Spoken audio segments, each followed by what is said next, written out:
Hey guys, welcome to another video of mine. It's Gabriel Barbosa, and this is another Chelsea transfer day news video for you guys, of course. And apologies, no video for the past 2 days. I've just been very flat out busy, and I've unable to record, edit, make the thumbnail, etc. But of course, going to be rounding up on news that I've heard, news from publications and sources, etc. And yeah, going to talk about some big stories. But before I do get into it, make sure you smash the like button, subscribe to my channel. If you are new on here, make sure you hit the bell notification for every time I do upload, and comment down below your thoughts opinions in the comment section below on each player I do speak about. But without further ado, let's get straight into it. Now, of course, starting off with Gabriel Barbosa, aka Gabigol. Now, of course, I've mentioned last 2-3 videos that it was a done deal, that it's looking very likely that he'll be signing for Chelsea. And of course, in the past 2 days, we've received major publications from reliable journalists such as Matt Law, such as Alfredo Pedula, Carefree for reliable Twitter account, Goldberg, etc.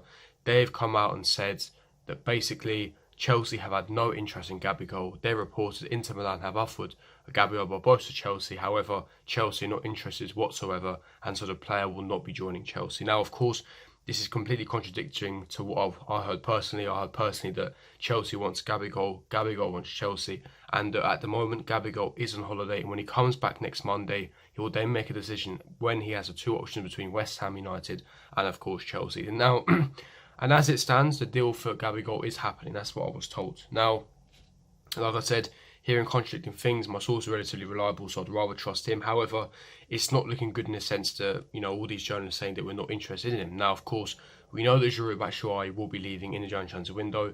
It's been stressed, it's been stated. Now, think of it logically. Lampard wants a new striker, and we're letting strikers go. Werner is not leaving RB Leipzig in January. He wants to stay and win the Bundesliga, and also they're in around the 16 Champions League. We've already had the €40 million bid rejected, as I mentioned in my past video.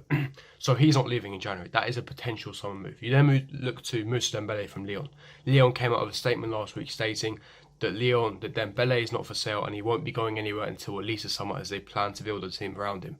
Now, Aulas, the president of Lyon, today, literally 2 hours ago, came out in an interview and said that Moussa Dembele won't be going anywhere in January. He's a massive part of our plans, and Moussa Dembele wants to win trophies at Lyon. So it ultimately rules him out of the equation as well. So Gabriel Barbosa makes sense. It's low risk, it's low cost, and of course, as far as I'm aware, it's not a permanent deal. It's a loan deal with an option to buy. If everything goes well and he helps us secure Champions League football, we could potentially sign him up on a permanent as a second or third choice striker.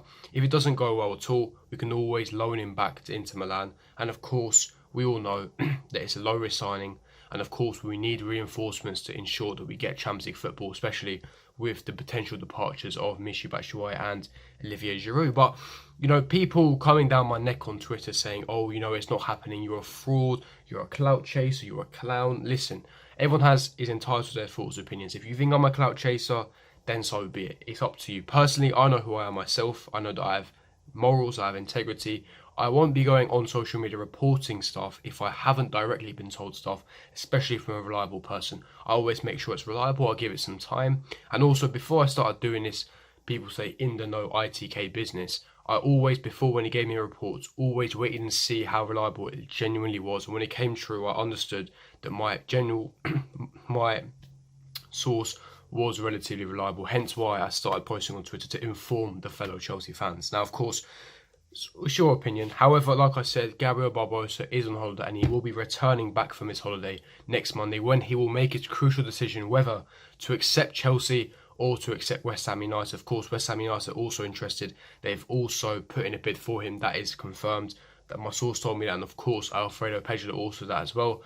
So it depends on his decision. Chelsea want him, and of course he will be making his decision. Now, going on to the next players, of course, Wilfried Zaha. Now, of course, Nico Schurrer and Alfredo Pedro have stated that Chelsea want Wilfried Zaha but are not willing to match Crystal Palace's valuation of £80 million, which is expected, of course. Now, we know that Wilfried Zaha is currently changed his agent to Pini Zahavi.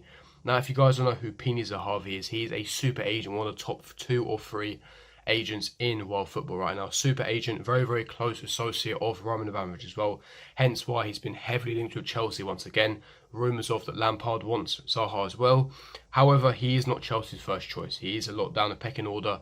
Of course, we know Jadon Sancho is obviously ruled out the equation for the transfer window, and of course, with the changing of his agent, it looks like he will be on the move. Now, of course, Roy Hodgson and Crystal Palace don't want to let him go. However, Mourinho and Sky, according to Nico Schura, is currently negotiating and brokering a deal to sign Wilfried Zaha, and the rumoured deal could potentially involve Michy Batshuayi on loan going to Crystal Palace, plus a lot of money added in the deal as well, trying to negotiate the fee a lot lower. Now, of course, with the super agent involved, it could make things a lot nicer, a lot smoother for Wilfried Zaha's move to Chelsea. However, further outlets, further publications did report that if anything, Pini Zahavi is trying to broker a deal for Wilfried Zaha to join Tottenham Hotspur. So a lot of contradicting reports, a lot of publications. Personally, my source told me that, of course, he's nowhere near our first choice on the shortlist. Of course, he is on the shortlist. He's of interest. However, we do have other targets we do prefer. And, of course, the massive valuation Crystal Palace added is putting off the board and Mourinho and Sky, of course, which, of course, is completely natural. It's completely natural. And at the moment, definitely, if we were to make signings, Wilfried Zaha will not be joining January. That's my personal opinion. Of course, we know Sancho won't be joining either, which makes it quite smooth onto my next story. And of course, that does regard Jadon Sancho. Now, of course, today it was breaking news by Sky Sports Germany that Jadon Sancho will not be leaving Borussia Dortmund in this January transfer window. And of course, that was clearly obvious to a lot of people. Now, I mentioned on countless videos, and my source told me that there was no way Jadon Sancho was leaving in January, and that a summer move was the most possible likely outcome. However, he told me that Chelsea are really working hard on a deal for a Pulisic type deal on Jadon Sancho. And of course, I mentioned details on our past few videos. I said that we had a £130 million bid rejected, and we had a second £150 million bid rejected as well, because Dortmund value Jadon Sancho at £200 million, and they want to sell him after Euros to be able to inflate his price and start a bidding war between Chelsea and Manchester United for his signature. Hence why Borussia Dortmund have rejected both our bids, and of course they don't want a Pulisic type deal. And of course, think of it logically and think of it from a Borussia Dortmund type of perspective. Put yourself in their shoes for a moment. Now, you saw the situation Pulisic last season. We signed Pulisic. He came to Chelsea. Now, when it was announced that he was going to sign for Chelsea, think how many games did he realistically start for Borussia Dortmund in that run-in for the last part of the season, the last 5-6 months for Borussia Dortmund. He barely started. He barely played. His confidence was low. And of course, once you're announced to play for another club, your interest, your intensity, your urgency, your willingness to play your 110% best for that club dies, because of course you know you're going to another club, it's confirmed. And of course, from Dortmund's position, they barely pay Pulisic because they'd rather develop a player that's actually theirs rather than a player that they know will be leaving in the summer. Hence why Pulisic barely got any game time. Now, if we try to do a similar thing with Jadon Sancho would barely play in the run-up for the last 5-6 months. Dortmund would rather prioritise their own player to get their game time rather than Jadon Sancho when they know that he would already officially be a Chelsea player and be leaving in the summer. Hence why it doesn't make sense, and that's why there's a lot of negative sides. And of course, that's another reason why Dortmund want to sell Jadon Sancho in the summer. Like I said, they want to get a max amount of money. And also, they're in the Champions League and fighting for the Bundesliga as well as RB Leipzig. Hence why they're never even going to consider letting go of their talisman in the January transfer window. But getting into the last part of this Chelsea Transfer News Daily, that does regard, of course, Andreas Christensen. Is he on the move to Serie A? Now, today, reports stated that AC Milan are offering a deal to sign Andreas Christensen with a loan deal with an option to buy, and the Chelsea are considering. Now, as you read more into the reports, it states that Mourinho and Sky wants a permanent deal. However, of course, with AC Milan's financial fair play regulations, they only want a loan deal with an option to buy. And of course, it would be the best move. Of course, Andreas Christensen, in my opinion, is the best ball-playing centre-back we have at the club. He's the most technically gifted. And of course, you know, he's very good on the ball. He's intelligent. His reading of the game, his interceptions. However, in the Premier League, it's a very physical league. He does struggle. I think that in Serie A, he would be a world-class centre-back because it's a league that suits him a lot, especially next to a world-class centre-back such as Alessio Romagnoli. He'd be fantastic there, and I think they would be a good deal for all parties. It depends on how much we get for him. Personally, it did say AC Milan are interested for a loan deal with an option to buy. Personally, it should be a loan deal with an option to buy £40 to £50 million. I think that would be a fair deal.